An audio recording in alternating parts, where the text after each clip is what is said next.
Welcome to the second episode of Dawn Dialogues. Today, we have the honor of having Xiangyu, my friend, here to talk about China and Taiwan, to talk about his new ventures, to talk a bunch of things. And so, welcome. Thanks for having me on. I didn't realize this was so new, only second episode. Yeah. I mean, I've been doing a lot of solo vlogs, especially for traveling, but in terms of like actual podcasts, especially for interviews, you're my second guest after Angelica, our mutual good friend.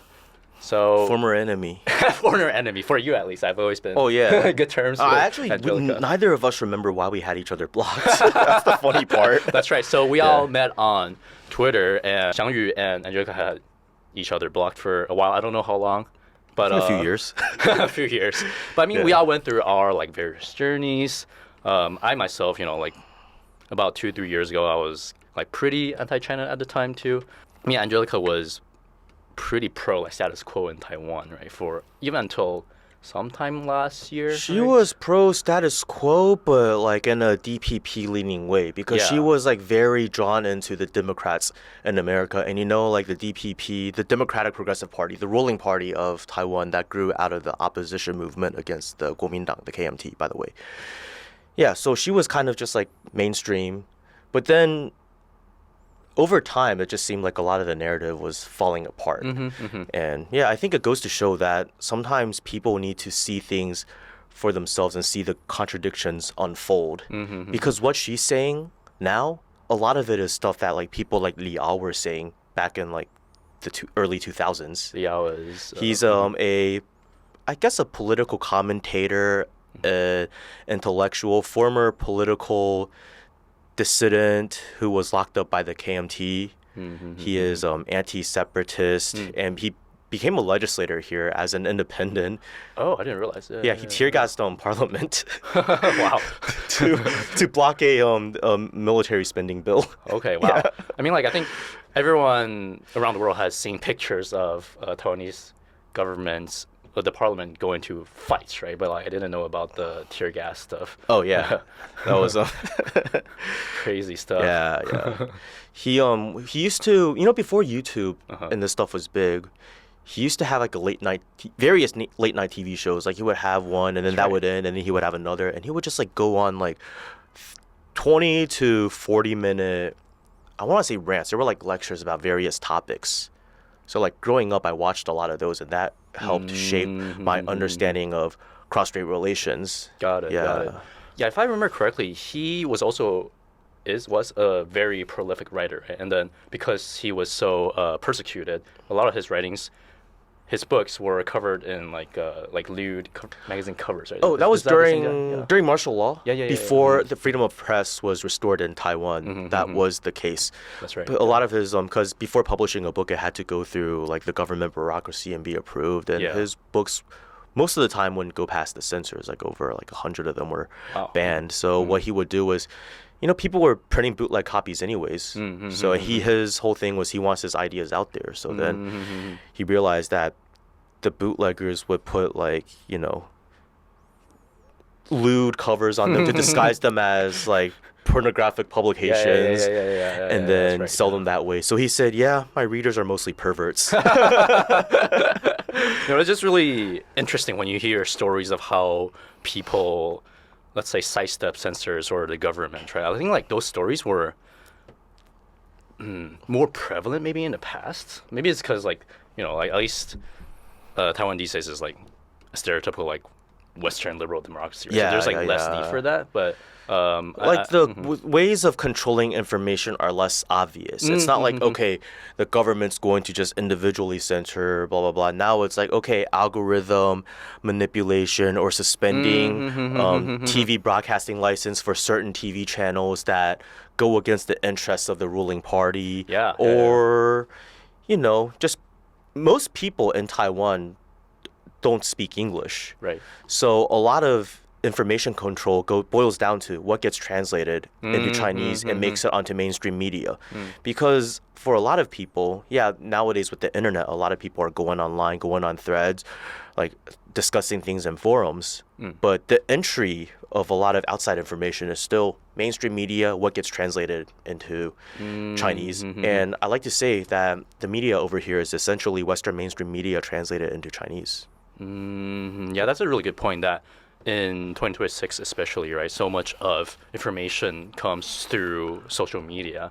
And like you said, the companies running these social media are technically black boxes, right? Like even if you work there, like it's likely you don't exactly know how they're manipulating the algorithm if you're not on the right team, if you're not at the right level. And, it's all done behind the scenes. And specifically for Taiwan, like you said, the information is very much filtered, right? Like whatever is written in Chinese, like nobody, if you don't know Chinese, there's almost no chance you'll encounter it. And even if you do, like you have to click translate, you have to like read through. It's like, who's really gonna do that? And the other thing is this, people with certain biases, like for example, people who are very pro-separatist and anti-mainland, what they will do is, they can all read Chinese. You can easily see what's coming out from the mainland, but they'll just be like, oh, that's all just like fake. That's all propaganda. Even if it's like common users, it'll be like, oh, those are just paid agents like saying good things. And, a lot of those people, they refuse to watch anything but like green, like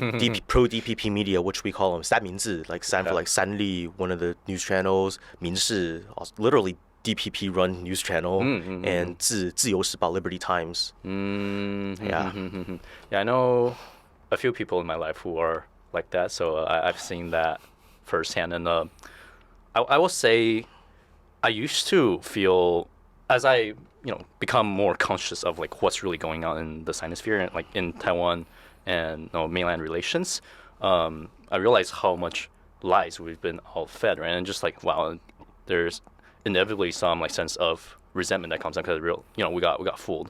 And at times in the past, I would feel pretty resentful towards the like pro-independence people. But I also realized that like normies is always gonna be normies, right? That's just like that's just always gonna be a case through history. And these normies have been fed so much lies and propaganda that they're victims too. Yeah, they're victims, exactly. I really don't like it when, outside observers who are like, they say they're pro-China, but then they talk down to these people. They'll say, oh, Taiwan is a part of China. Rightfully so. They'll say, you're Chinese people too.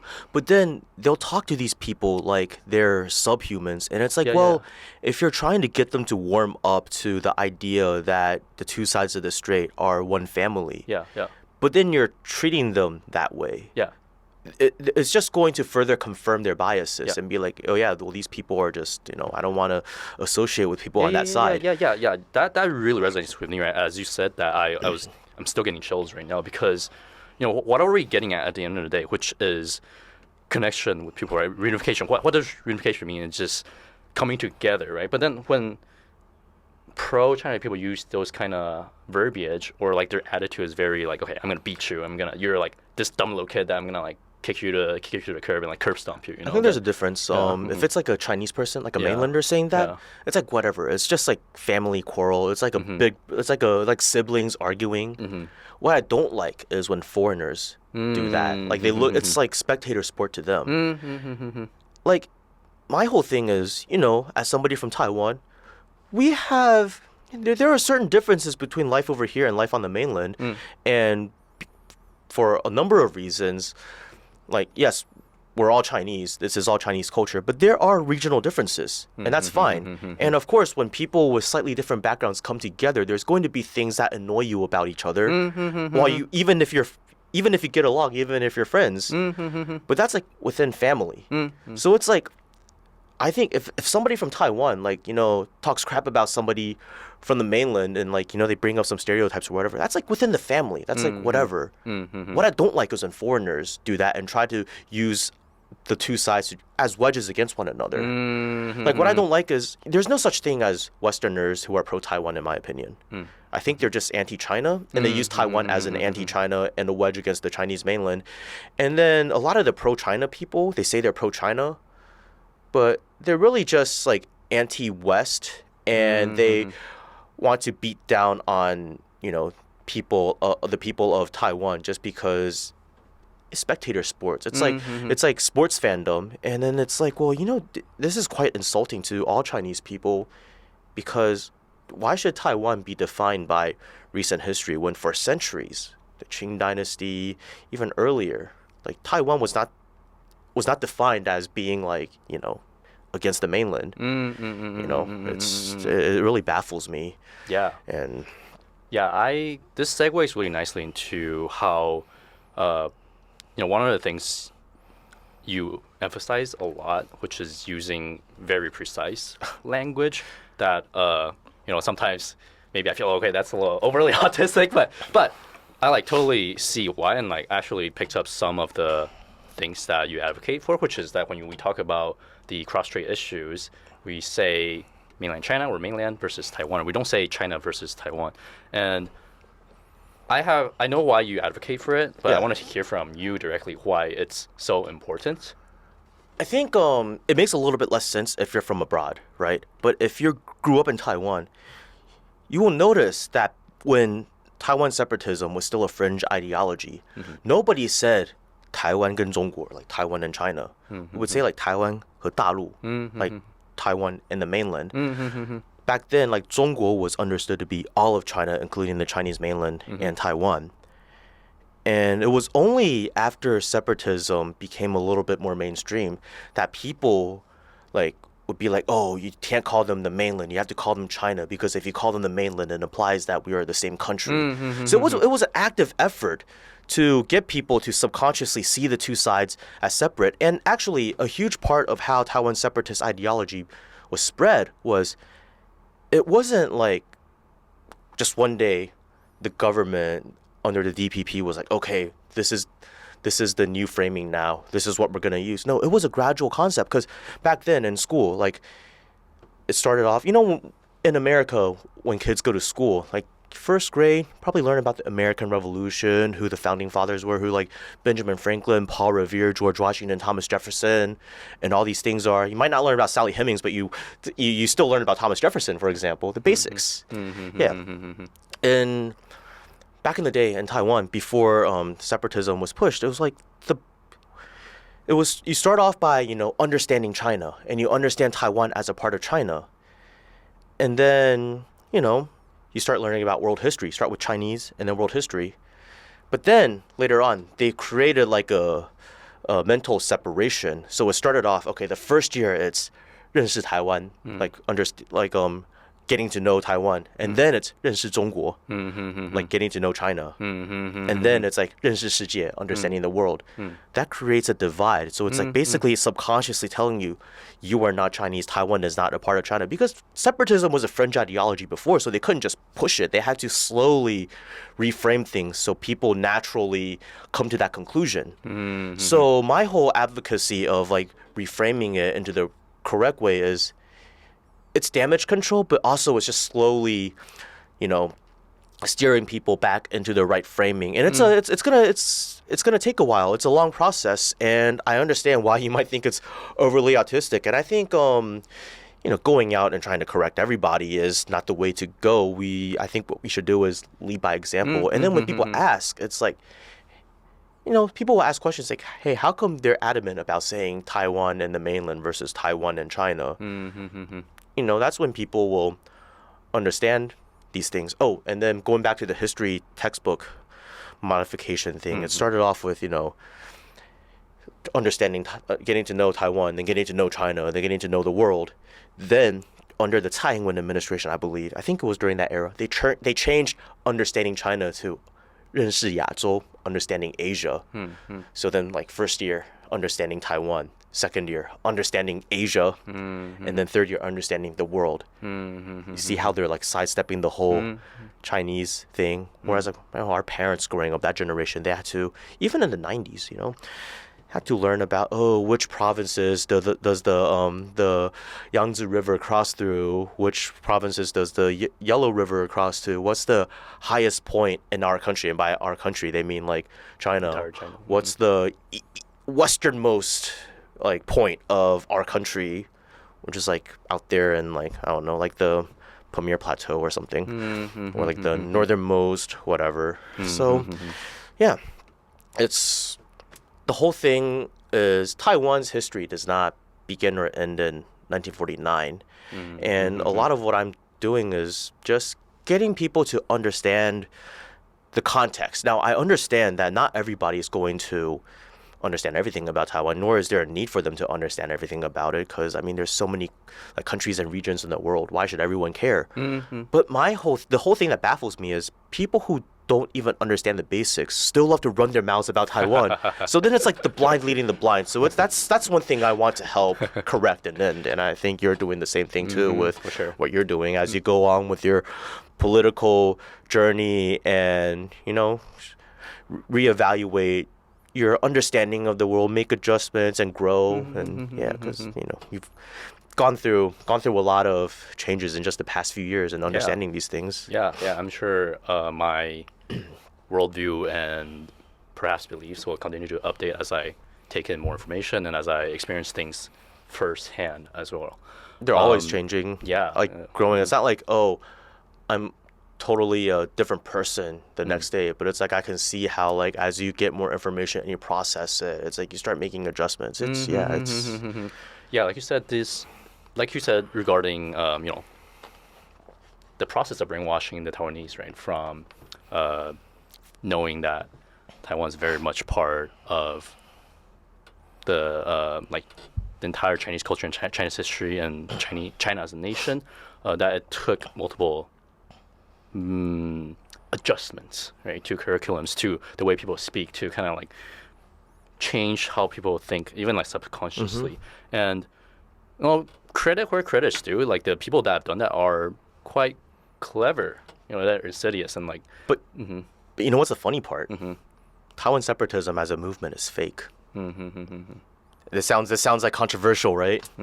Like, why are we so concerned about Taiwan separatist ideology if I'm now claiming Taiwan separatism is fake?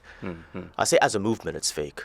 I think as an ideology used to stir division, it's real. Does that make sense? Yeah. Well, for our viewers, do you mind like diving a little more into that? Yeah.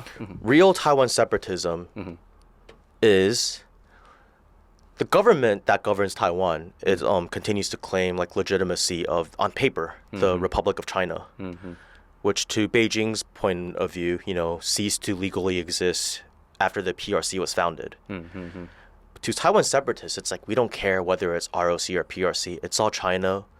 We want to get rid of it and establish an independent Republic of Taiwan. Right? They've been in power for how long? Now they're just coming up with all these excuses. No, there's no need to do that. We are already an independent country called the Republic of China. It means, to put it crassly, they want it, but they don't have the balls to go through with it. But it's a convenient ideology because, okay, let's say today I'm part of the 1%. And I'm telling you, like the KMT screwed me over. I used to have things so good as like part of the aristocracy in Taiwan. But then these mainlanders came to Taiwan and, you know, they ran the place for so long. We feel so sidelined. Oh yeah, and they screwed us over with land reform. Will that resonate with normal people? Hell no. But if you make it about identity, because everybody has grievances over certain things. I mean, Taiwan has gone through a lot. It was like kicked around by history. Essentially, 1895.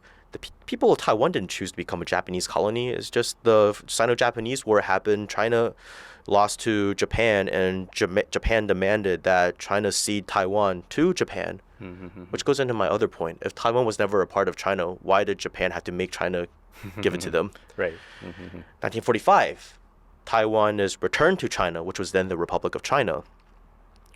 But, you know, China was in a state of civil war. Things like the 228 incident happened because the KMT was too concerned with fighting the war on the mainland to really properly govern Taiwan and reintegrate it back into the rest of the country. 1949 comes, the KMT loses control of the mainland, retreats to Taiwan. So even though, like, you know, the KMT never said, oh, we're an independent country now. It was more like, yeah, we are still the legitimate representatives of all of China. Taiwan is but a part of China. There's still like a de facto administrative separation where it's like for decades, people on the two sides didn't really have much contact. And then during all these decades, first off, you had the KMT telling people, yes, we're all Chinese. But they were also, you know, spreading propaganda against the new government in Beijing. And then now you have these separatists who are anti-KMT that are basically like KMT bad because they come from the Chinese mainland. Now you combine these two things because like anti-communism and like anti-mainland sentiments, they're not necessarily mutually opposed. So the ideology you have now today among these people is like they hate the KMT, but they inherited their anti-communism, their anti-Beijing like views of the past, and also the identity politics of like like the mainlanders came from the mainland, came to Taiwan and like treated us as second-class citizens is how they sometimes like frame it. And then it's just a lot to work through because admittedly the KMT did mess up a lot of things in Taiwan, which gave the separatists a lot of ammo.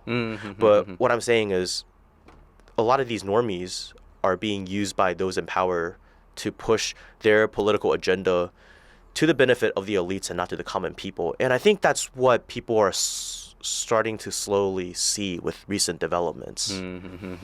For sure. Yeah. This is for you, by the way. I have my own. Thank you. Yeah.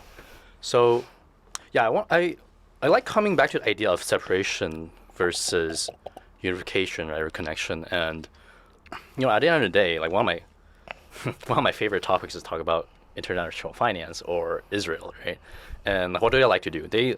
If you observe their actions, they like to separate people. They like to separate nations, right? Divide and conquer. Yeah, divide and conquer, exactly. Because, you know, like, there's a lot of ways to approach this topic, but Israel is a small place. And it's just like, if other places are in chaos and divided, then, like, they can thrive better, right?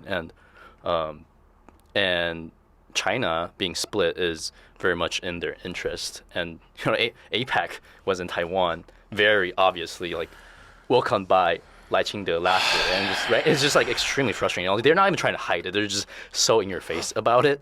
Then I see you have like a lot of stuff to say about it. Yeah. You know, one of the ways to do divide and conquer is through identity politics. And you know, you think identity politics is bad in America? Well, it didn't really become like that mainstream and to the point where it became ridiculous until like the Obama years. That was after, you know, Occupy Wall Street, when people started having more of a class consciousness. It's like the financial elites are screwing the rest of the common man over and we want to reclaim our sovereignty. So then it's like, oh, that's a bad sign. These people are uniting on a class basis against the elites. Okay, if you're a straight white man, you're bad. And everybody who has a different identity needs to, and then they get everyone to hate each other. Everything's back under control. This is nothing new in Taiwan. They started doing this like in the liberal opposition movement when later became the DPP wanted to, you know, get the wrestle some power away from the KMT. And for the longest time, you know, you had divides in Taiwan. It's not like indigenous versus Han, by the way. A lot of the divides are among Han. Like 本省人, 外省人. 本省人 meaning people whose families, like yours, arrived to Taiwan, you know, during the Qing dynasty or Ming dynasty. 外省人 meaning the people who arrived from the mainland, you know, around 1949, maybe a little bit before, maybe a little bit after. Yeah, that's a lot of the divides. But the beauty about Taiwan is, you know, at this point, like, who is a full 本省人 or a full 外省人? Even if you're a full like 本省人, you probably have like some cousins or relatives through marriage that are 外省人 and vice versa, right? You probably do, right? Yeah, I know a couple. And I think the biggest tell that people don't care about this distinction as much anymore is that you don't hear this 本省人 and 外省人 term thrown around nearly as much. Even my own parents don't use that term anymore. And I think it's just, you know, the Han population in Taiwan just intermingling a lot, and all of the, say, Western, the other province people have integrated in Taiwan very well. A lot of them can speak Hokkien just as well, if not better, right? So, you know, like Cheng Li-wun, for example, I believe she's half and half. Half and half, yeah. But like her dad's Hokkien, from Yunnan, I believe. Okay, but that illustrates the point of, okay, the intermingling of the Chinese people from various provinces, you know. Well, here's the thing: 本省人 have been like assimilated to 外省 culture, and just as much as the other way around, which is interesting because 外省人 make up the, you know, the people whose families arrived to Taiwan around the time of the KMT retreat. They make up the minority of Taiwan's population, like maybe like 15%. But because, you know, the higher levels of government were controlled by them for the longest time, it's yeah, they had this influence that over the rest of society. But then because they live in Taiwan, it's like you integrate with the people. You're going to be influenced by them too. So it's you have 本省人 who can't speak Hokkien, right? I mean, this is something that I feel ashamed about. That my grew up in Hokkien level was Taipei. very. I did, yeah. So I grew up in Taipei. So both sides of my families are 本省人, right? They've been here since basically Kangxi, so 1700s. Yeah. So been here for a long time. Just they never really spoke Hokkien to me, and I'm not very talented at picking up language, so it just kind of flew over my head. And yeah, it's something that I will continue to remedy. Just being in Taiwan for a while now, I'm like, okay, when I listen to people's conversations, I'm okay, you can understand what right? they're saying. Yeah. But to say is a little difficult for me. Speaking of Cheng Li-wun, so that's the new head of the KMT, the Kuomintang. The chairwoman. The chairwoman of Kuomintang. And she made international news recently because she made a trip to mainland China and met with Xi Jinping, which was a big deal because the last time any notable head of Taiwan, acting head of Taiwan was more than 10 years ago. And since then, it's been DPP, dominating, or at least dominating the presidency, which caused a lot of extra hostility between cross-strait on cross-strait relations. So with the Cheng Li-wun's visit, that's a good indication of relations kind of bouncing back towards at least more friendly terms, right? At the very least. That alone isn't a good metric. I think it's the response to it that is. Because she could easily do that, but then piss off the people in Taiwan. But that's not what we're seeing. People in Taiwan are sick of the DPP. Because at first the concern was if she is too reconciliatory with the Chinese mainland, she might lose middle-of-the-road voters. But now it's like all the middle-of-the-road voters are for this reconciliation because they now understand that there are certain red lines. The DPP hasn't had much policy successes. So what do? They keep on pushing the red line to provoke a reaction from Beijing. And then they can be like, oh, see, we are defenders of Taiwan's freedom and democracy. Yes. Yeah. Which is, it's fine if you're taking care of the economy and everything else. But they're not.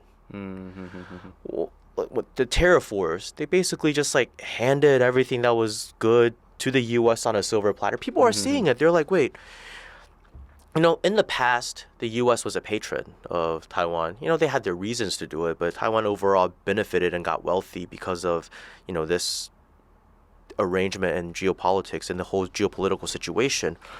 But now it's like they look at Ukraine. Well, the U.S. always, said a bunch of nice things and voice support. All these websites have their designs switched to yellow and blue, right? Yeah. It's and then it's like, okay, but then they use the Ukrainians to provoke a war against Russia. And then what do? Where's all the support? It's all just thoughts and prayers. You look at Afghanistan, they said, oh, we would support blah, blah, blah, blah, blah. Yeah, they got ran out. It's Taliban. After 20 years, the Taliban returned. So it's like, well, what even was the point? You see a lot of places that the U.S. claimed that it would protect, just falling one by one. And yeah, you can make the argument that this year, places like Venezuela or Iran or Syria have not had great luck. But the thing is, no one's really promised to protect them and bail them out. Whereas the U.S. kind of implies that if shit hits the fan, it will protect these places. But then when shit does hit the fan, what does the U.S. do? It just continues to provide or maybe sell weapons. That's about it. Which is beneficial to the U.S., right? Because they made more money off the conflict. And the very recent example with someone becoming a victim because they chose to be protected by Uncle Sam was Saudi Arabia, thanks to the Iran war. So because Saudi Arabia is getting shelled by Iran, right? And then there's nothing the U.S. can do. And Saudi Arabia realized, oh shit, we have to deal with Iran directly, and they're probably going to be the regional power that we have to answer to and to play nice with. They made such a drastic shift in stance such that they very recently, I think 2 days ago, said that they closed they closed Saudi airspace to U.S. military, and they're like, and they very publicly say how they view things in very plain terms. So that's in geopolitics, you don't really go that black and white, right? But they were. So. Even Lee Jae-myung in South Korea is doing the same. He's just straight up like talking shit about Israel. Yeah, based. So based. Whereas like if you notice, North Korea isn't commenting much. Okay, I didn't know. I think they're leaving the door open to negotiations with the U.S., so they're just trying to not be too provocative with any sorts of these statements that don't immediately have to do with them. The do nothing and win strategy from Mr. Xi Jinping, right? Essentially, yeah. Well, it's not really do nothing, but it's a lot of stuff in the background, a lot of years of decades of planning and work. But what I do want to say about Cheng Li-wun is, in the past, Ma Ying-jeou, who was also KMT, he was leader of Taiwan from 2008 to 2016. He pushed for a lot of economic integration between the two sides of the strait. But then the DPP and Washington used that to fearmonger and say like, oh, if like the KMT wins again, then reunification is going to happen and things are going to go bad. And he saw in 2014 the Sunflower Movement was basically a color revolution, like backed by like the NED, CIA, and all that stuff. I have a cousin who went to the protest. I know a bunch of people who went. There, some of them have changed their views. Yeah. Others are just fallen off the deep end. But so I think the main difference is this. Well, what I do want to say is Cheng Li-wun's visit is an attempt at resetting the relations to the Ma Ying-jeou era. But I think what's different is this. During the Ma Ying-jeou era, the soft power of the Chinese mainland wasn't as great. And social media was still basically segregated between like within the Great Firewall and outside. People in Taiwan weren't going on like, I guess, what social medias were they using? Like they were 校内人人. Facebook was still PTT and Facebook, right? But you're talking about international, international. Yeah, I mean, Facebook got big over here, but then it's not used on the mainland, right? And then there wasn't TikTok yet. There wasn't Douyin. There was a Xiaohongshu in that. But what's different now is, you have like TikTok and then like the Chinese version Douyin. In Taiwan, a lot of people use both. And then Xiaohongshu, a lot of people in Taiwan are on Xiaohongshu. And the thing about Xiaohongshu is it's not that political. It's just people talking about like fashion, food, whatever. Or like girls dancing. Basically. Like life-oriented things. Very life-oriented. And it's through this that people in Taiwan are like, oh, there's a lot of cool stuff on the mainland that I'm not seeing on TV. I kind of want to check it out. These people are nice. And, outside of these political arguments, the average person in Taiwan and the average person on mainland gets along fine. That's what Western media doesn't want to tell you. They want you to believe that, like, as soon as we see each other, it's like we hate each other. And then people like us who don't feel that way are abnormal. But that's simply not the case. And I think it's because of the soft power that Cheng Li-wun's visit is a little bit more meaningful. Yeah. Because what's different is, okay, you reset the relations, but now the people-to-people contact is greater than before. Because in the past, it's like, okay, only a certain subset of people in Taiwan were really like going to live and work on the mainland. And there was still a lot of mutual misunderstanding and not enough people-to-people contact. And then, I think Ma Ying-jeou allowed mainland tourists to come to Taiwan. But that alone, like tourists, they stay in their little tour groups. And a lot of them are like the old like aunties who aren't like that relatable to like young people.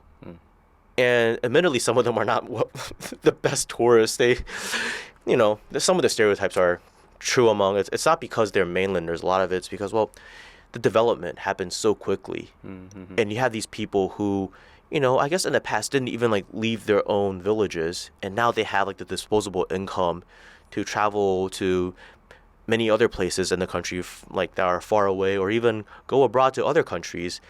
And it's just like, these older habits, the way that they might just act in, because like when the way you act at home or inside your house is different from like when you're outside, right? I think it's just that part of their brain hasn't been really, that understanding hasn't been switched on yet. They're not really trying to be malicious, but it annoys normies in Taiwan is what I'm saying. So that didn't really help with more people-to-people contact. Right. I will say this phenomenon you just described is, I would also not attribute to too much, this is like how mainlanders behave. It's more the phenomenon of new rich, right, or the nouveau rich, that when you get suddenly a big influx of capital in your pockets and you were kind of poor before, you kind of your old ways of behaving is still kind of there, right? 40 years ago, tourists from Taiwan yeah. had the same reputation. Yeah, They were doing the same like Right. retarded shit. Yeah, if you go to like very remote areas of Taiwan, you still see a bit of that left. I guess like the more country bumpkin kind of behavior, right? And Yeah. that and even in Japan, like fucking in apparently the 60s and 70s, littering everywhere was a common practice, right? Like Yeah. as Japan was building up its economy again, like they were going through quote unquote poor people behavior too. So it's just people will take a time slice of like what's going on right now. And they don't think about like development, right? They don't have like a more continuous stretch of like they don't look at the continuous stretch of time and think about how things change or what things were before. So I guess they lack that broader perspective. The other thing is, if you're from like a more remote region of China, you don't deal with annoying tourists from foreign countries. So you might not think, oh, they do things I don't like when I go abroad. I don't want to do what they're doing. But then if you're in like bigger cities and there's like a lot of just like really poorly behaved tourists from the West, the younger people will be like, okay, well, when I go abroad, I don't want to be like those guys. I want to like be a good representative of my country. And yeah. So it's a generational thing too. Yeah, for sure. I have a lot to add to that actually, which is, I think, a lot of people, even outsiders or foreigners, have observed that civilized behavior has very much increased in China, and I can corroborate that myself from my own experience. To add to what you said, I think it's just like the lack of experience and awareness of how their behaviors affect other people, how others may perceive them. When you're inside your own bubble, then when everyone else is behaving the same, it's just kind of hard to have that awareness, right? And it's also when you're poor, you don't have as much time thinking about, okay, how am I gonna like be more like a Junzi, more gentleman, right? You're just thinking about, okay, how the fuck do I not be poor? Yeah. And they did a good job with that. Yeah. So there's a lot of factors at play, but the overarching point is that things have been improving and they will continue to improve. And I see in, like, for example, in first tier cities, in most places, like people behave like very, I guess, like civilized by modern standards. So yeah. I'm very bullish, very white pilled on what has already transpired and where things will continue to go. I do want to jump back to Cheng Li-wun for a bit, which is that to dive more into how the trip happened and how well it was received by a lot of people in Taiwan. What does this bode for cross-strait relations for the next 5-10 years? I know this is more speculation, but I'm sure you have like thoughts on it. Well, I think what it really did was, I mean, what's going on in like the next few weeks? Trump is meeting with President Xi Jinping. That's right, and bring a whole entourage of American entrepreneurs.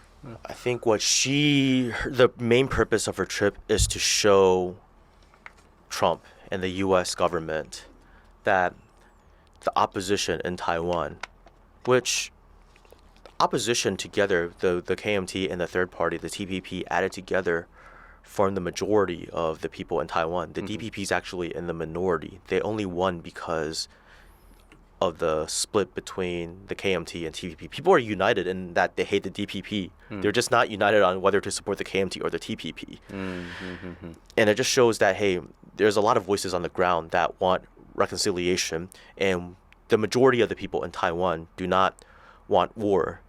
So and at the same time, America is also spread very thin with a lot of conflicts in other parts of the world, and like in Iran, the situation in Israel, Ukraine, and yeah, so it cannot afford to have like another, even a proxy war in this part of the world. It would just be a disaster for them.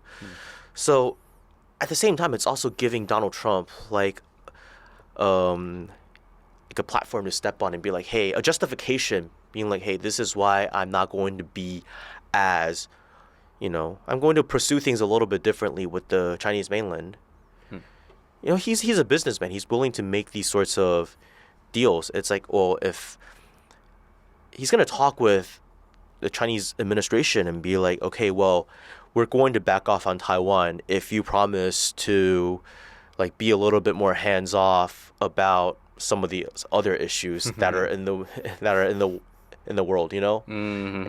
And if it works to China's interests, that'll happen. So I think what's clear is this: U.S. hegemony is still there, but it's not as stable as before. And the myth that it's the end of history, as Francis Fukuyama once said, is kind of falling apart. Even he himself is kind of changing his tune, saying that China's model is the future. Yeah, I saw a clip recently that he was praising China's model, which shocked a lot of Western commentators. But here's what I think about Cheng Li-wun's trip. It's a reaction to and a reckoning with the reality that the geopolitical situation internationally is changing.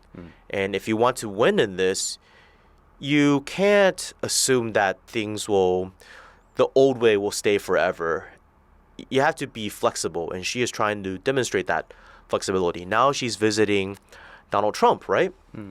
And, there's also this thing with the Communist Party of China, which is we will talk to any political party that accepts the one China policy. And it actually allows Taiwan to accept a very vague version of the one China policy. It's like we accept that there's one China, and then it's kind of like, the mainland understands one China to mean the PRC. But then it's like, okay, you guys in Taiwan, we're not going to say we're cool with you guys saying one China is the Republic of China, but if that's what you want to make believe on your own little island, we'll just pretend that we didn't hear. Right. Because at the end of the day, you're still agreeing there's one China. Yeah, it's a much better situation than Taiwan separatism. Yeah, so she's kind of trying to bring us back onto that route, because that's called the 1992 consensus, where both sides agree that there is one China and to work for reunification. They just leave the definition of China very vague, but it's good enough that to work as a intermediary step. Right? Yeah. It's like a foundation for cross-strait relations. Yeah. And the reason why the Communist Party of China refuses to speak with the Democratic Progressive Party, the DPP, is because the DPP refuses to accept the 92 consensus. And Cheng Li-wun, this time when she visits the U.S., she might ask for a clarification from the U.S., like, do you oppose Taiwan separatism or do you accept the one China policy? Because right now, the U.S. policy is we acknowledge that Beijing's position is that there is only one China, which is the People's Republic of China, and that Taiwan is a part of China. It's been, they call it strategic ambiguity, which is like we won't outright support Taiwan separatism. We won't really, and we don't necessarily oppose Chinese reunification. But what it actually means is this. Yeah, the U.S. doesn't support Taiwan separatism in the sense that, okay, you guys go establish a Republic of Taiwan. Because it knows if that happens, that's reunification by force the next day. What it does support is, enough of a wedge to prevent reunification so that the U.S. can still have like a stronghold over Taiwan. So the separatists are basically like, Michael Vick's attack dogs. Michael Vick likes it when his dogs attack people for him and make some money. Right. You know what Michael Vick doesn't like? If his dogs run away and start attacking random people, and then he has to face the responsibility of, that stuff. That's the U.S.'s attitudes with the separatists. So when separatists actually, like Chen Shui-bian in the 2000s, when he went a little bit too far with his separatist rhetoric, the U.S. actually tightened his leash and it's like, hey, chill out. Stop trying to stir the pot. We're trying to maintain a certain level of stability. Yeah. So yeah, I think what this overall means though is that it's just a reckoning of the reality that U.S. influence is waning, especially in this part of the world, and that Beijing's rise I don't want to say hegemony, but its regional influence and power is kind of, you can't deny it anymore. You can't be like Gordon Chang and be like, oh, China's about to collapse. It's going to collapse. Any day now. Because people might look at things like, oh, there are ghost towns. And then it's like, okay, no, they develop these towns and they have plans to have them populated. It's just they build them out somewhat completed before, people start moving in. Like, for example, Ordos and Inner Mongolia. People will say, oh, it's a ghost town. It's a sign that China's failed. Mistakes do happen, with the housing bubble and everything. But then it's also like, well, do you want it to just, boom, like in America, 2008? Or do you want it to be like a controlled demolition? Or like a controlled, popping? because like the P in CPC stands for patience and planning. Yeah, so I think in the next 5 years, it also means that, people talk about the year 2027, how that's the year Xi Jinping's going to launch an attack on Taiwan. It's like, but who's been saying that? It's only been Westerners saying that. I think what that actually means is they project 2027 to be the year that the U.S. loses control over the first island chain. So to the audience who doesn't understand, the first island chain is like a chain of islands starting from like the Aleutian Islands up north, goes through Japan, Ryukyu, to Taiwan, Philippines, like Southeast Asia, circles back up. It's an encirclement of China. And the thing about in the past is China's naval power wasn't strong enough to really like break through. So it was actually effectively blockaded, and it needed like good relations with the U.S. for that to be eased and for ships to go through and everything. But now it's like, okay, well, with the deployment of aircraft carriers, now the first island chain is it's not that effective anymore. China's basically reclaiming its control over its surrounding seas. So I think 2027 is just the year where the U.S. realizes, okay, the old order of things in this part of the world has changed. So that's what the fear-mongering is. I mean, how would it benefit the Chinese mainland to just launch an attack on Taiwan when it can just play the long game, and eventually people in Taiwan will want reunification, the broad majority. I mean, you looked at how we talked about earlier, how it was like a gradual process to get people onto the separatist side. It's going to be a gradual process to revert things back to, being open to reunification. And yeah, if you look at if people love to bring up those like fucking surveys. But this survey says only this % of people identify as Chinese and this % want reunification, and this blah, blah, blah. Okay, yeah, if you look at certain snapshots of certain years, it tells one story. But look at the overall trend. If you can see a certain uptick, that means people are reckoning with the fact that things are changing. And you think Beijing is dumb enough to not notice this? It's seen the mistakes the KMT made when it reasserted control over Taiwan after Japan surrendered it. It's not trying to make those same mistakes and like piss off the people of the island. I mean, the whole one country, two system thing was designed by Deng Xiaoping for Jiang Jingguo. It was designed for Taiwan. It's just, it happened to be used in Hong Kong and Macau first. And one of the main principles was, like, for everyday affairs, whatever, all matters outside of diplomacy and national defense, you guys deal with it yourselves. We don't want to just overrun the island with a bunch of mainlanders who are out of touch with the people. You guys understand your island the most. You guys run things. And I think that's a very fair and dignified way of dealing with, historical wounds. Wouldn't you say? Wouldn't you say so? Yeah. The more I learn, the more I understand how exceedingly patient the PRC has on this issue of reunification, right? And as you said earlier, they very much learn from past mistakes and from history and see how things, panned out, and also with how Hong Kong, the way Hong Kong returned to China and what transpired after. I'm sure they learned a bunch as well. So one of the things they definitely don't want is to cause a bunch of hatred and resentment within Taiwan and then cause a bunch of issues later down the line, right? Actually, speaking of that, and everything is so interconnected, right? Yeah. Earlier you said we were talking about using precise language, and with Trump visiting Beijing soon, a lot of chatter on Twitter, I'm sure you've seen people saying, oh, the U.S. is gonna sacrifice Taiwan. Like, it's was it ever the U.S.'s to sacrifice? Right, exactly, right? Like, that's the framing. Like, wait, what do you mean to sacrifice Taiwan? Number one is like, okay, you're saying Taiwan belongs to the U.S. And number two is that, no, well, first of all, what's really going on is that if the thing happens, it just means the U.S. will lessen its like claws around Taiwan, let the Chinese world determine what to go next, right?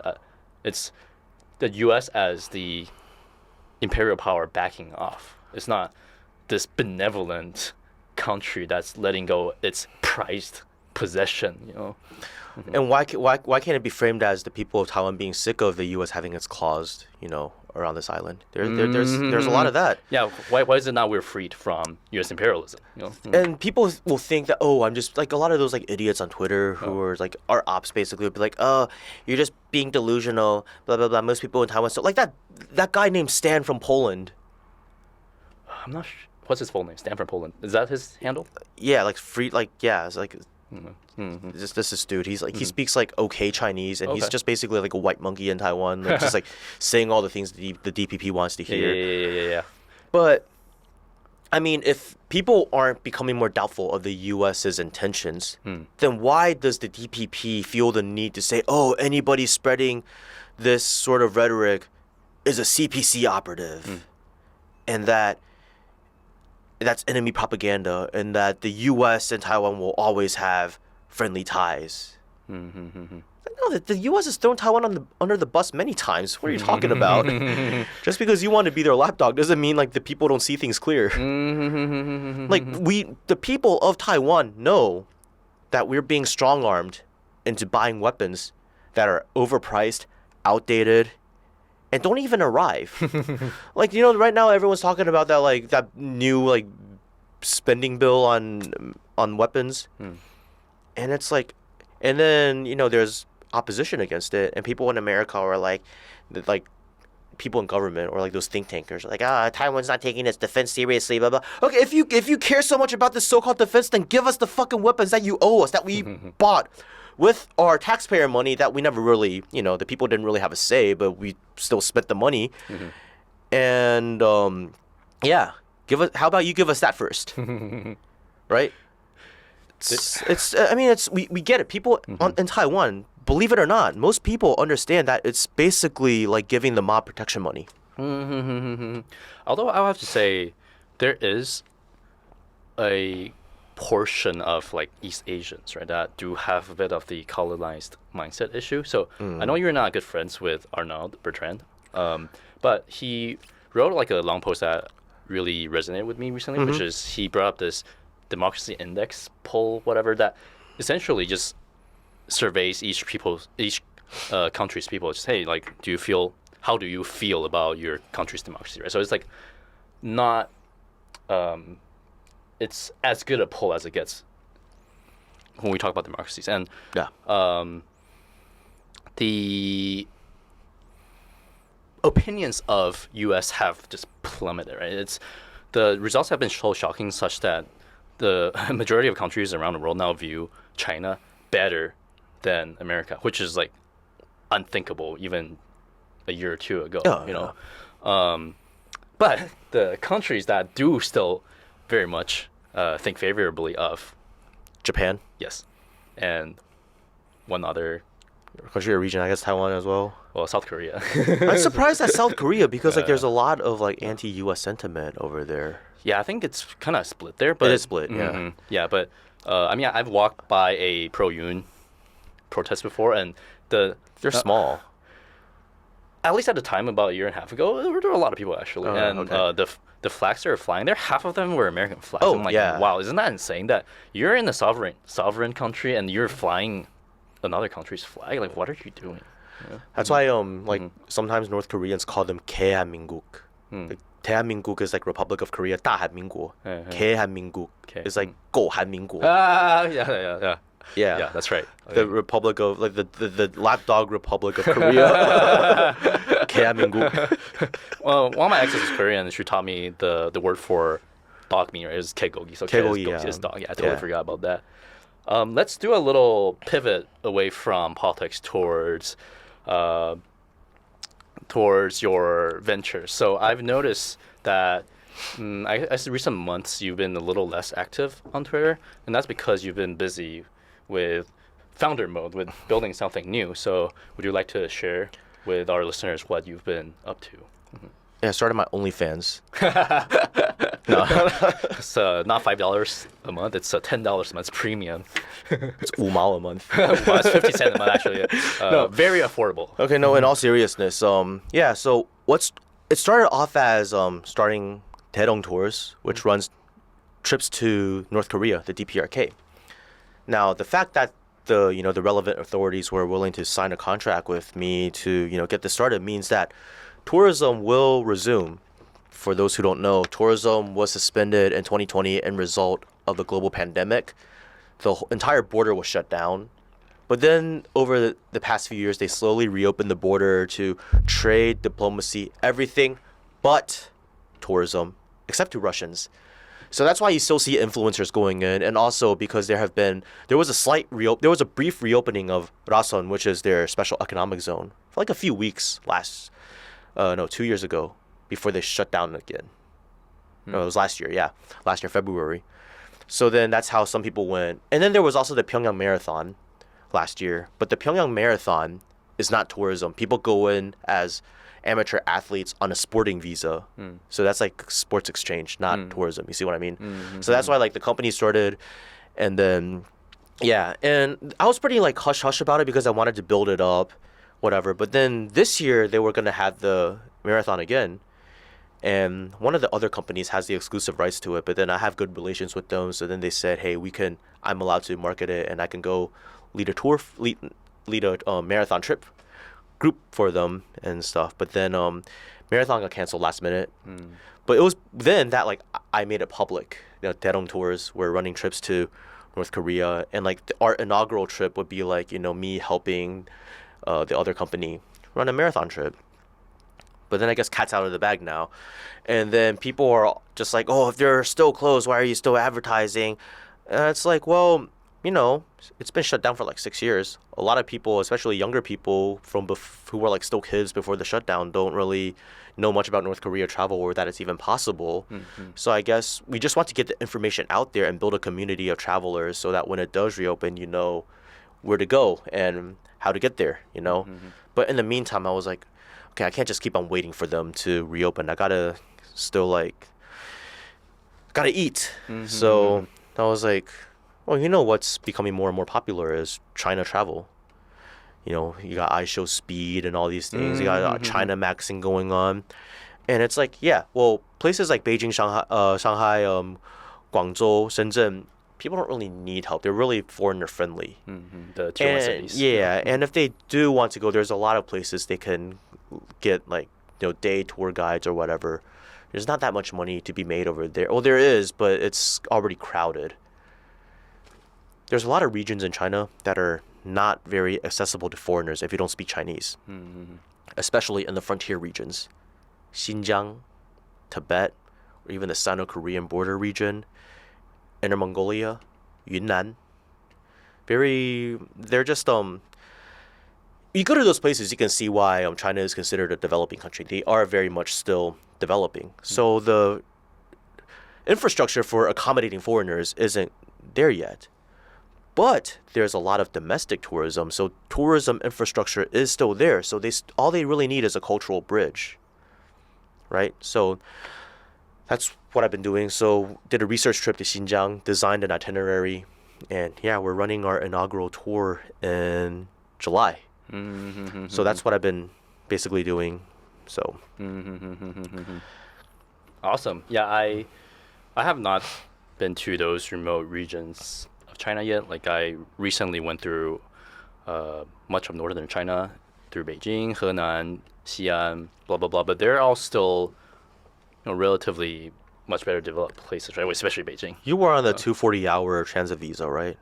Not the most recent one. I used a actual travel visa, but before on private trips, I was using the visa-free entry. Yeah, well, visa-free entry, it's they have like limitations. Like there's only certain parts of China you can go to. Xinjiang, not one of them, and there's only certain like ports of entry and exit that you can use. That's right. Yeah, so had to really understand these laws. So then like when we get inquiries from people, we know how to answer them and not like bullshit them. Yeah.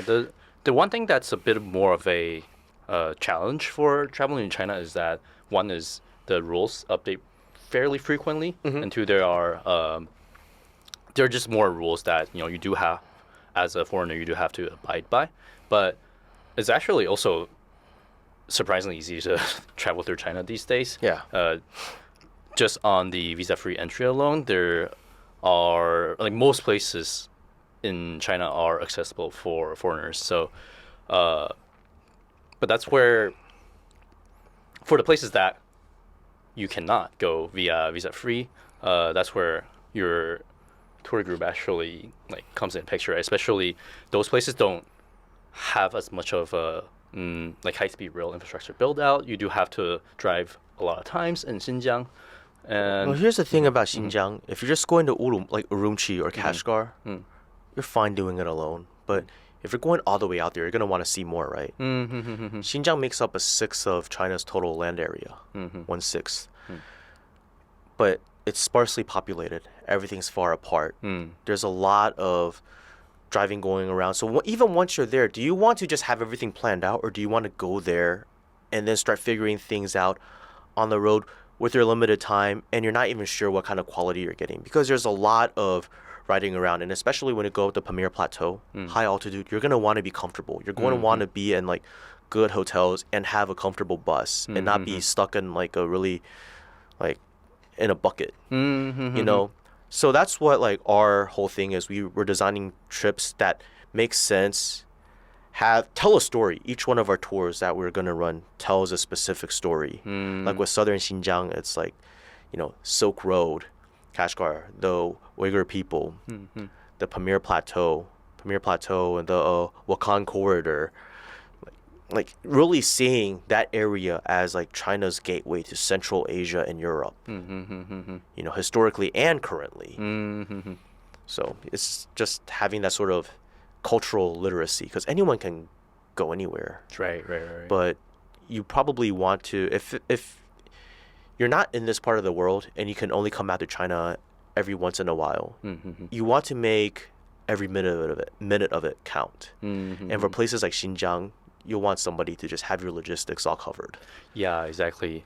As you said, going to cities is still relatively easy, even in Xinjiang. But if you want to get to the more remote places, especially to see the majestic nature, having all your logistics figured out will be a huge game changer. And also, as you mentioned, the storytelling part, right? Like there's so much local culture immersion that, you know, Angelica shared with me when she went on the tour with you, that, you know, if you just go by yourself, you're gonna miss all of that. So definitely look out for Xiangyu's tours.